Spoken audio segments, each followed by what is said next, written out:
बिस्मिल्लाहिर्रहमानिर्रहीम। अस्सलाम वालेकुम। मैं रज़ी हसन एक और वीडियो के साथ, और जो हमारी एक सीरीज़ चल रही है एक्सपर्ट हब विद रज़ी, उसमें आज दोबारा हमारे मेहमान हैं आज़म मेराज साहब। और हमारा मौजू वही है कि ओवरसीज़ पाकिस्तानीज़ के लिए क्या ऑप्शंस हैं रियल एस्टेट की साइट पर।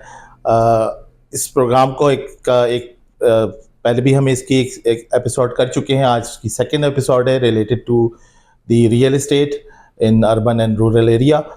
तो उससे पहले मैं आपसे कुछ चीज़ें शेयर करना चाहता हूं जो मैंने स्टैटिस्टिकल ब्यूरो से भी कुछ कलेक्ट की हैं चीज़ें, कुछ यूनाइटेड नेशन का डेटा है।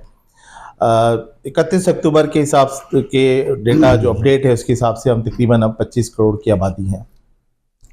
25 करोड़ की आबादी का स्प्लिट इस तरह है कि हम कोई 38% जो हैं वो शहरों में आबाद हैं और 62% जो हैं वो विलेजेस वगैरह में हैं।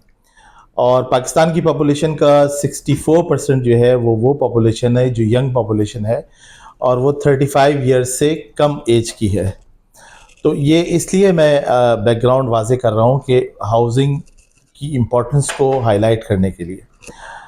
इस वक्त सिचुएशन ये है कि हमारे जो हाउस होल्ड है, जो हमारे स्टैटिस्टिकल ब्यूरो की डेफिनेशन के हिसाब से है, उसमें जो लोग मिल के रह रहे हैं उसको एक हाउस होल्ड कहते हैं। और इस वक्त एवरेज 6.8 लोग एक हाउस होल्ड में होते हैं। इसके अंदर भी स्प्लिट है, एक जो अर्बन है उसके अंदर 7.5 हैं और जो रूरल है उसके अंदर 6.2 हैं। तो ये एक स्प्लिट हमारा है। और इस वक्त जो हाउसेस हैं डेटा के हिसाब से कोई 4 करोड़ हाउसेस हैं, और इस वक्त जो शॉर्टफॉल है वो कम से कम भी 1.5 करोड़ हाउसेस का है। अगर आप वैसे देखें डायनामिक्स, तो पाकिस्तान के अंदर जो हाउसिंग स्कीम्स को सूट करता है एरिया, वो कोई 15% ऑफ दी एरिया है पाकिस्तान का। ये बनता है कोई 3 लाख स्क्वायर किलोमीटर के करीब, जिसमें ये हाउसिंग प्रोजेक्ट्स बन सकते हैं। बाकी हमारा जो मेनली है वो एग्रीकल्चर के लिए, फिर माउंटेन्स हैं, डेजर्ट है। तो जो सूटेबल है हाउसिंग के लिए वो तकरीबन 3 लाख स्क्वायर किलोमीटर है, और ये कोई अराउंड 15% बनता है हमारा इस लिहाज से।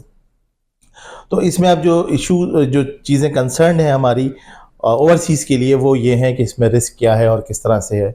तो हमारे पास कुछ ऐसे बिल्डर्स भी हैं, कुछ ऐसी इस्टेब्लिशमेंट, कुछ ऐसे इदारे हैं जो हाउसिंग स्कीम्स ऑफ़र करते हैं। उसके मुतालिक भी हम आज़म साहब से डिस्कस करेंगे कि वो कौन से ऐसे हैं जो ऑथेंटिक हैं, जहाँ पर आपका इन्वेस्टमेंट सेफ़ रहेगा। और फिर एक जैसे दुबई का मॉडल है, उसमें एस्क्रो एक लीगल एग्रीमेंट होता है जिसके अंदर पैसा जो है वो गवर्नमेंट के जाता है, और गवर्नमेंट फिर बिल्डर को पैसे देती है और फिर वो डेवलप करते हैं। तो एक तरह से वो सेफ़ रहता है इन्वेस्टमेंट। तो क्या इस तरह के हमारे पास कोई ऑप्शंस यहाँ पाकिस्तान में अवेलेबल हैं जहाँ पर सेफ़ हो? क्योंकि हमारा जो मेन कंसर्न है वो लीगल इश्यूज़ भी हैं। फिर लीगल के अंदर कुछ कॉम्प्लेक्सिटीज़ हैं, जैसे डीसी वैल्यू है, एफबीआर वैल्यू है और एक मार्केट वैल्यू है। फिर नए टैक्सेस आ रहे हैं, और वो जो प्रेशर है वो इंटरनेशनल प्रेशर ही है कि ताकि रियल एस्टेट को मॉनिटर किया जाए और डॉक्यूमेंट किया जाए। दूसरा ये कंसर्न होता है ओवरसीज़ का कि उनके जो एसेट्स हैं उसके ऊपर कोई कब्ज़ा तो नहीं हो जाएगा, तो वो क्या सिक्योर हैं, सेफ़ हैं। और वो सेफ़ हैं भी तो उनकी फिर मेंटेनेंस के हवाले से बहुत सारी बातें होती हैं।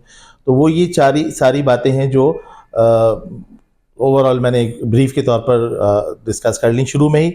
अब हम प्रोग्राम को आगे बढ़ाते हैं और अब हम स्पेसिफिक सवालात करते हैं।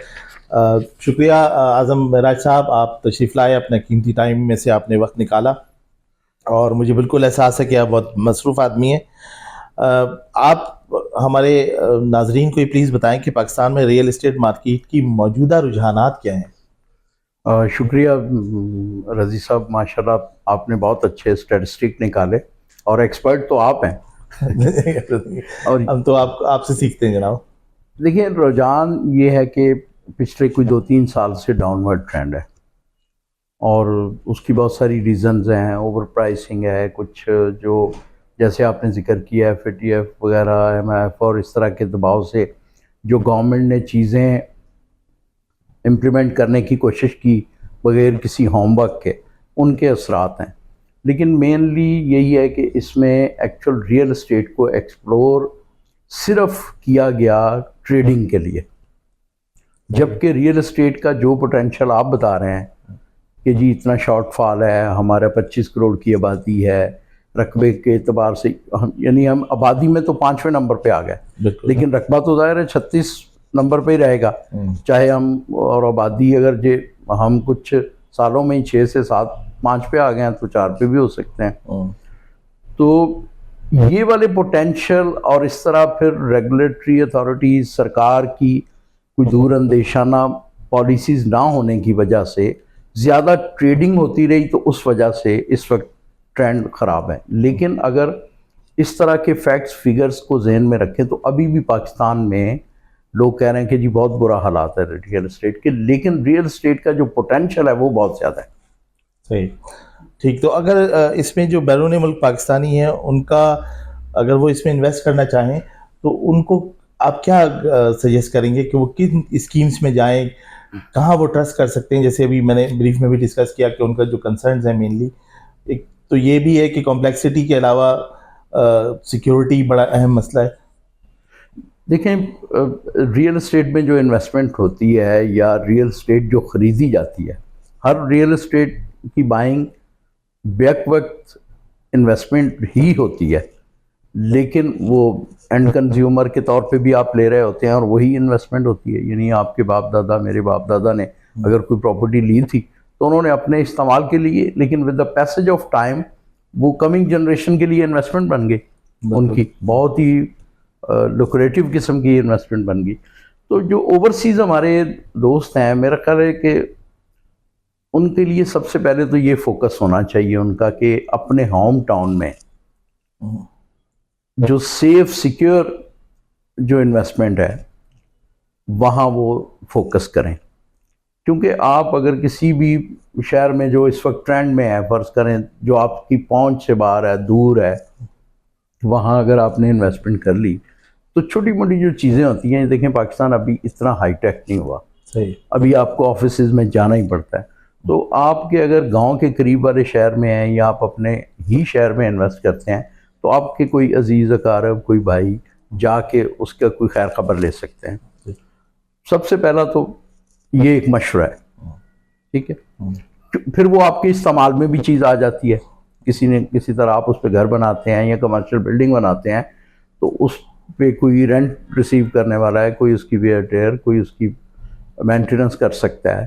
तो ये एक नुक्ता है कि ये ज़हन में रखें। मेंटेनेंस के हवाले से तो बिल्कुल आपकी राय बिल्कुल सही है, लेकिन अगर ये जैसे लोग कहते हैं कि अगर कोई जगह पे कब्जा हो जाता है तो क्या उसके लिए ये है कि देखें जो सरकार की जो अदारे हैं, जैसे अब उसमें हम किसी के साथ कोई हमारा कोई तासुब नहीं है, लेकिन प्राइवेट हाउसिंग के साथ जो मसले मसाइल होते हैं वो सबके सामने हैं। तो अगर DHA वगैरह आप करें तो DHA का ये रिकॉर्ड तो बहुत अच्छा है ना, जी हाँ, कि वो आपने एक प्लॉट लिया तो 50 साल बाद भी वो अगर आप ना भी हुए तो आपके लीगल हेयर्स के पास ही जाएगा, कब्जा भी नहीं होगा, तो वो सेफ है। ये सेफ सिक्योर इन्वेस्टमेंट। पहली तो आप कोशिश करें कि आप अपने रेडियस में रहें, दूसरा फिर सेफ सिक्योर। अब तीसरा, अगर आप डिपेंड एक आध प्लॉट वाले हैं तो ये, लेकिन अगर आप इन्वेस्टमेंट कर रहे हैं तो फिर आप ये जो आप वाला जी ये जो फार्मूला है 25 करोड़, यही आप देखें तो कराची फिर बेस्ट होता है। कराची इसलिए बेस्ट होता है कि कराची कोई 25-30 किलोमीटर के रेडियस में सारी आबादी है, स्क्वायर किलो, और उसमें उसकी आबादी आप देखें वो मुख्तलिफ फिगर्स आते हैं, कोई 3 करोड़ कहता है, कोई 2.5 कहता है। अब सरकार भी 2.25 तक, 2.25 तक तो पहुँची, 2.25 तक पहुँच गई 1.5 से। तो यहाँ का जो पोटेंशियल है रियल एस्टेट का, फिर ज़्यादा अगर समुंदर की तरफ आप देखें तो कुछ इसमें एक्सटेंशन इतनी बड़ी नहीं है, सही। तो कराची फिर बेस्ट है, क्योंकि वही फार्मूला जो पाकिस्तान इसलिए पोटेंशियल है कि जी 25 करोड़ की आबादी है और एरिया कम है। सही, ठीक। लेकिन अगर देखा जाए तो हमारी जो प्राइसेस हैं वो रीजन के हिसाब से तो अभी भी कम ही है। जी, ये भी एक है, लेकिन मेरा मतलब है कि अगर हमने चॉइस करनी है तो फिर नंबर 1 पे कराची मेरी रिकमेंडेशन है, और उसी नुक्ते की वजह से जिसकी वजह से पाकिस्तान पोटेंशियल है फॉर रियल एस्टेट इन्वेस्टमेंट, तो फिर पाकिस्तान में फिर कराची आ जाता है। और उससे पहले हम वो बात कर चुके हैं कि पहले तो आप अपने होम टाउन में रहें, लेकिन आप अगर बड़े प्लेयर हैं, आपने कहीं फिर बाहर निकल के, मकसद आपका इन्वेस्टमेंट है, एक तो आपने बेसिक नीड के तौर पे कोई एक यूनिट लिया तो वो तो होम टाउन में ही होना चाहिए, जो भी आपके नज़दीक तरीन साफ सिक्योर महफूज इन्वेस्टमेंट है। लेकिन 2 ही चीज़ों पे सारी इन्वेस्टमेंट होती है, कमर्शियल हो, रेजिडेंशियल हो, कि आप पुरवकार रिहाइश चाहते हैं, प्रेस्टिजियस और नफा बख्श और महफूज सरमायाकारी महफूज चाहते हैं। सरमायाकारी, एग्जैक्टली। तो जैसे आपने डीएचए का नाम लिया, कोई और भी ऐसे गारंटर्स हैं या जिनके ऊपर जी हैं, जैसे ग्वादर में 2-3 इस तरह की स्कीम्स हैं जो गवर्नमेंट बैक हैं, एक नेवी कुछ बना रही है, सिंगार है, इस तरह के और भी हैं। इस तरह के हर शहर में होंगे, लेकिन वो फोकस आपका अगर होगा, बेसिक हम तो ये बता रहे हैं कि जी आप इस फ्रेमवर्क में रहें, कि आपने सबसे पहले ये होना चाहिए। बड़े बड़े लबाने वाले, राग़िब करने वाले इश्तिहारात आते हैं, लेकिन वो बाद में मसाइल भी उसी लेवल के होते हैं। जी हाँ, बिल्कुल। तो इस पॉइंट ऑफ व्यू से तो पहली बात तो ये हो गई कि ऐसा, इसको क्या कहना चाहिए कि जो प्रोवाइडर्स हैं या जैसे कोई ऐसे इदारे जो स्कीम्स को ऑफर कर रहे हैं, सबसे पहले वो उनको देखें, फिर वो देखें कि उनकी एक्सेस में हो, जी। ताकि उसको आगे मेंटेन किया जी, जा बिल्कुल, सके। यही तो ये मतलब दो है। चीज़ें अहम हो गई। अच्छा, जो इसमें खतरात हैं, यानी क्या कहना चाहिए, रिस्क है, अगर कोई ये इन्वेस्ट कर रहा है रियल एस्टेट में, तो उसको किस किस्म की रिस्क का सामना करना पड़ सकता है? जी, रिस्क देखें, यही है कि आपकी जो सिलेक्शन ऑफ जो आपका सर्विस प्रोवाइडर है, क्योंकि आप किसी भी हाउसिंग में ले रहे हैं प्रॉपर्टी, एक तो आप डायरेक्ट उनसे लेते हैं, जैसे मुख्तलिफ बिल्डर करते हैं, वो टीएचए भी हो सकता है, वो प्राइवेट बिल्डर भी हो सकता है, या कोई भी सरकारी तौर स्कीम भी हो सकती है। और अब वो उसमें आप गलत अगर डेवलपर के हत्थे चढ़ गए तो ये एक बड़ा रिस्क है। उसके बाद फिर अगर आप आम इंडिविजुअल स्टेट एजेंट जो आप हायर करते हैं, उसमें भी कुछ पॉसिबिलिटी है, लेकिन कंपटीशन इतना है कि अगर आप थोड़ा सा सब्र से रिसर्च करें तो आपको अच्छे बंदे मिल जाते हैं। बिल्कुल ऐसा ही, क्योंकि मेरा अपना फर्स्ट हैंड एक्सपीरियंस भी ये है कि जो बहुत से क्लाइंट हमारे यहाँ इन्वेस्ट करना चाहते हैं, तो जब वो उसको सर्च कर रहे होते हैं इंटरनेट पे, तो उनको बहुत सी ऐसी स्कीम्स नज़र आती हैं जो एक्चुअली स्कैम है, या वो इतनी उनकी अच्छी तो क्रेडिबिलिटी उसका नहीं है। बेस्ट तो ये है कि देखें, कोई भी बंदा जो है दुनिया में अब बिल्कुल अकेला तो नहीं होता, तो उसको चाहिए कि अपने 2-4 भरोसे के दोस्तों से पूछ ले, तो वो कोई भरोसे का बंदा उनको रेफर कर देंगे, तो ये एक बेहतरीन चीज़ है। अच्छा, फ्यूचर में आजम साहब आप क्या समझते हैं, जैसे भी आपने कराची का नाम जी। लिया, तो कराची तो इतना ज़्यादा डेंस, हाईली यानी पॉपुलेटेड हो चुका है कि क्या ये पॉपुलेशन अब कुछ आगे मूव करेगी किसी और तरफ? क्योंकि मेरी ऑब्जर्वेशन ये है कि अब बहुत ज़्यादा डेवलपमेंट हुई है, मुल्तान में भी हो रही है, डीएचए मुल्तान बन रहा है, और इसी तरह गुजरांवाला की तरफ हो रही है, खुद इस्लामाबाद की तरफ बहुत ज़्यादा। तो क्या ये स्प्लिट होगा कुछ और कुछ आगे की तरफ, और अगर होगा तो क्या बेहतर? देखिए जी, मेरा नुक्ता नज़र है, लाजमी नहीं ये दुरुस्त हो। अगर मैं यहाँ से मुल्तान जाके इन्वेस्ट करता हूँ, गुजरांवाला इन्वेस्ट करता हूँ, तो रियल एस्टेट में या किसी भी, जब आप बेसिक नीड में इन्वेस्ट करते हैं, अनाज में कर लें, कपड़े में कर लें, तो उस इन्वेस्टमेंट को लिक्विडेशन आपको नफ़े के साथ देनी है एंड कंज्यूमर ने। सही। अब एंड कंज्यूमर गुजरांवाला में कितने हो सकते हैं? जीटी रोड पे आबाद है, थिकली पॉपुलेटेड, कंपैरेटिवली बेहतर होंगे। बहावलपुर में आप उस शहर की आबादी निकालें, वहाँ के लोगों की बाइंग पावर देखें, आप तो नहीं जाके रहेंगे, मैं तो नहीं जाके रहूँगा बहावलपुर। सही। तो इस तरह के एलिमेंट आपको जहन में रखने चाहिए। बाकी जैसे बहुत अच्छा कराची, पॉइंट आपने हाईलाइट किया कि खासतौर पे चूंकि हम ओवरसीज की बात कर रहे हैं, कि अगर वो कहीं इन्वेस्ट करते हैं तो वो उसके एग्जिट प्लान को भी देखें कि वहाँ पर अब चांसेस कराची, लाहौर, इस्लामाबाद या इस तरह का कोई भी बड़ा शहर, जो पेशावर भी हो गया, तो वहाँ अब वही जो आबादी के डायनामिक्स हैं उनको जेहन में रखें। सही। कि एंड कंज्यूमर कौन सा आने वाला है, कितने आने वाले हैं फ्यूचर में, उन्हीं के लिए आप इन्वेस्ट कर रहे हैं ना। एक तो ये है कि आप अपनी बेसिक नीड के लिए खरीद रहे हैं और वो बाद में आपकी इन्वेस्टमेंट भी हो जाए, तो वो तो होम टाउन है। दूसरा ये है कि आप पैसे कमाने के लिए कर रहे हैं, तो फिर आप ये वाले फैक्टर्स ज़हन में रखें कि वो शहर में एक्सपेंशन का कितना चांसेस है, एंड कंज्यूमर कौन सा आएगा जो आपको, आज मैं मुल्तान, बहावलपुर इस नीयत से जा रहा हूँ ना, अगर हम थोड़ा रियलिस्टिक होकर सोचें कि जब वहाँ बहावलपुर के लोग घर बनाने के लिए निकलेंगे तो मैंने पहले बुक करवा के रखा होगा, मैं उनको महंगा बेचूंगा, तो फिर आपको ये जहन में रखना होगा कि वहाँ कितने लोग हैं और उनमें से कितनों की बाइंग पावर इतनी है जो आपने प्लान किया हुआ है उनको बेचने का, 2 साल बाद, 5 साल बाद, 10 साल बाद। सही। अच्छा, एक चीज़ और मेरे जहन में आ रही है कि अगर कोई इन्वेस्ट करता है ओवरसीज पाकिस्तानी, तो उसके लिए क्या आप रेकमेंड करेंगे कि प्लॉट्स में, जैसे आपने प्लॉट में तो बताया कि डीएचए सबसे सेफ है, डीएचए के अंदर वो उसके हेयर्स ही उसको क्लेम कर सकते हैं। अगर खुदा न खास्ता उसके साथ कोई ऐसी बात होती है तो कोई और उस पर कब्जा नहीं कर सकता। लेकिन क्या प्लॉट बेहतर रहेगा या कोई डेवलप हुआ हुआ जैसे फ्लैट या कोई दुकान कमर्शियल जिसमें उसको कोई रेगुलर इनकम भी चल रही हो, तो बेहतर क्या रहेगा आपके ख्याल में? एक फॉरेन जो पाकिस्तान में नहीं रहता इन्वेस्ट किस एरिया में करे? देखिए, ये हर बंदे की जो नीड है ना, वो अपने सिटीजन को बताएगा। एक तो उसको खुद पता है अपनी नीड का, सही। दूसरा वो प्रोफेशनल को बताएगा कि मेरी ये नीड है। वो उसको आइडेंटिफाई करेगा कि इसको, इन साहब को तो चाहिए कोई फ्लैट, कोई घर जो ये रेंट आउट भी कर सकें। रेट ऑफ रिटर्न किस पे अच्छा होगा, ज्यादा प्रॉफिट किस पे हो सकता है? रिटर्न जी, रेट ऑफ रिटर्न आप ये डिपेंड करता है कि आप जो सिलेक्शन ऑफ द यूनिट है ना, आपने रियल एस्टेट यूनिट कौन सा सेलेक्ट किया और आपका वॉल्यूम ऑफ इन्वेस्टमेंट क्या था।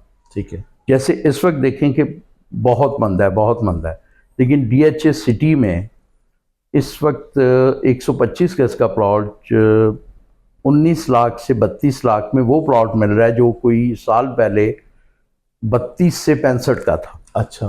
तो अब हम ये सोच सकते हैं कि कराची में जहाँ झोंपड़ियाँ भी हैं वहाँ भी 19 लाख का प्लॉट 125 गज तो नहीं मिलता। सही।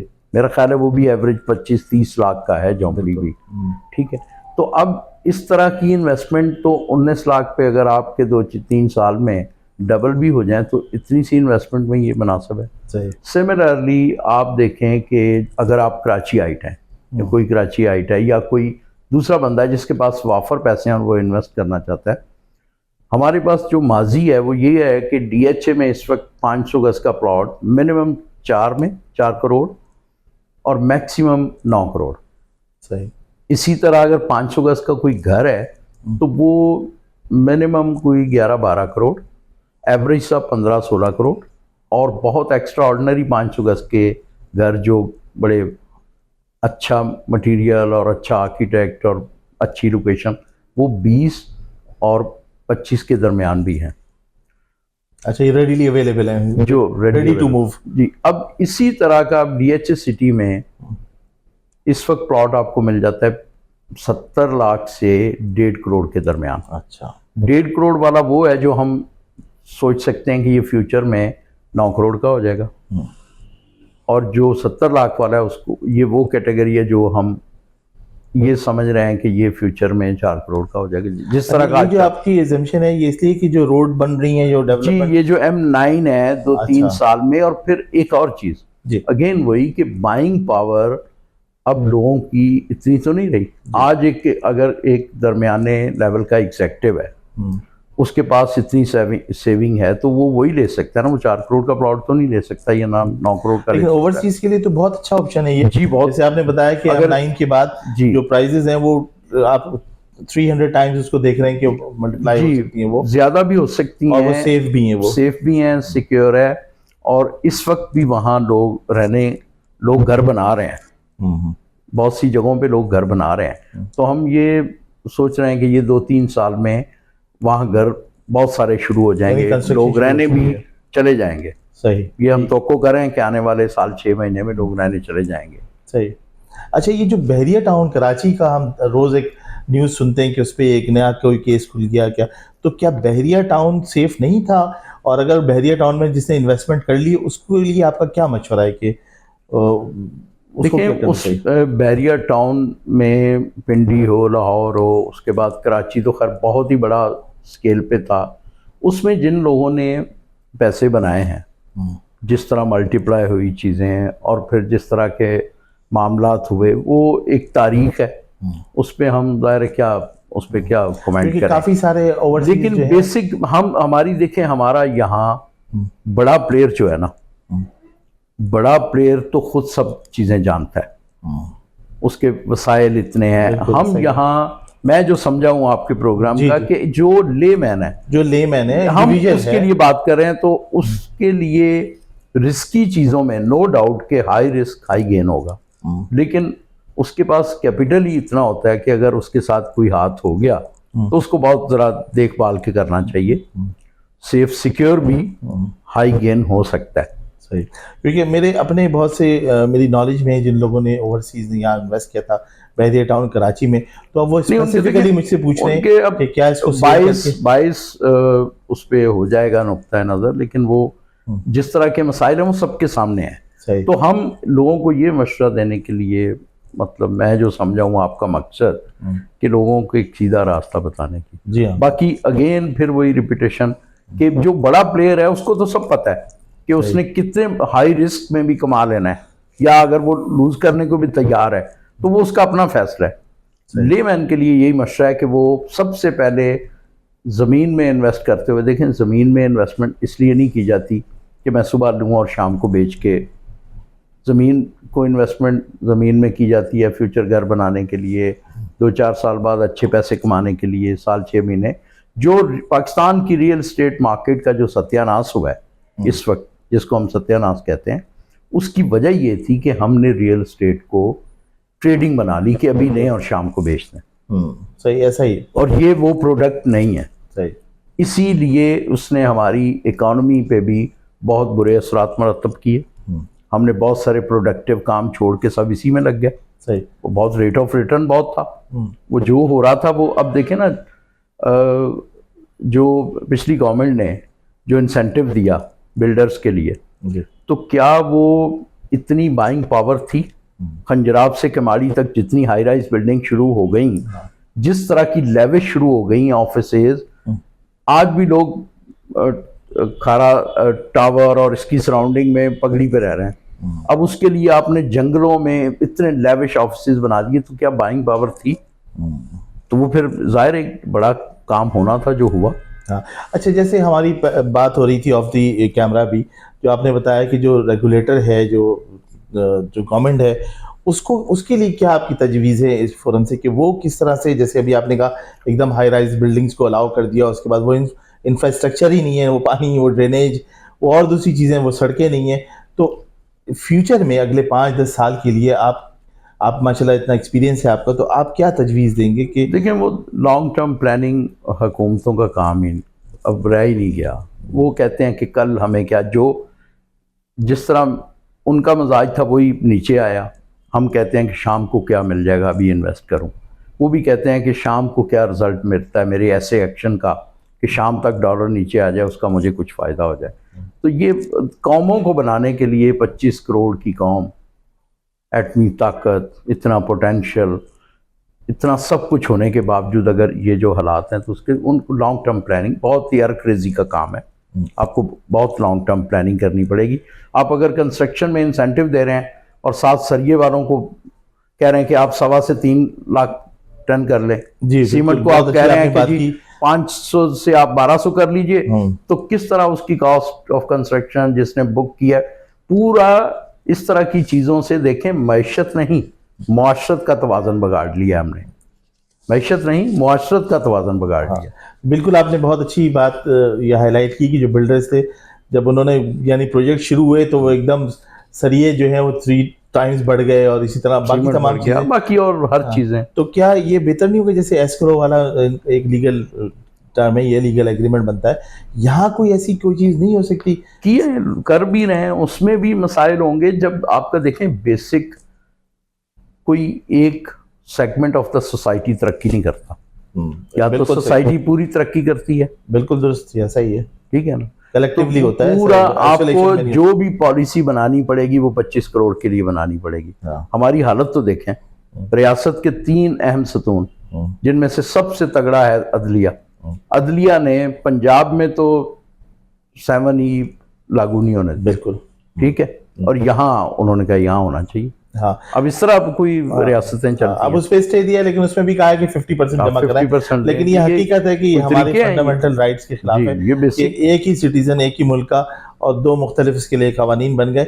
इसी तरह की चीज़ों को मैं चाह रहा था कि इस फोरम से हम हाईलाइट करें, क्योंकि जो ओवरसीज़ पाकिस्तानी है वो ये सोचता है कि भाई मैं अगर पंजाब में इन्वेस्ट कर रहा होता तो इस टैक्स से मैं एग्जाम्प्ट हो जाता, और अगर मैंने कराची में किया तो मेरे लिए प्रॉब्लम होगी। तो एक जैसे लॉ होना चाहिए अक्रॉस द बोर्ड।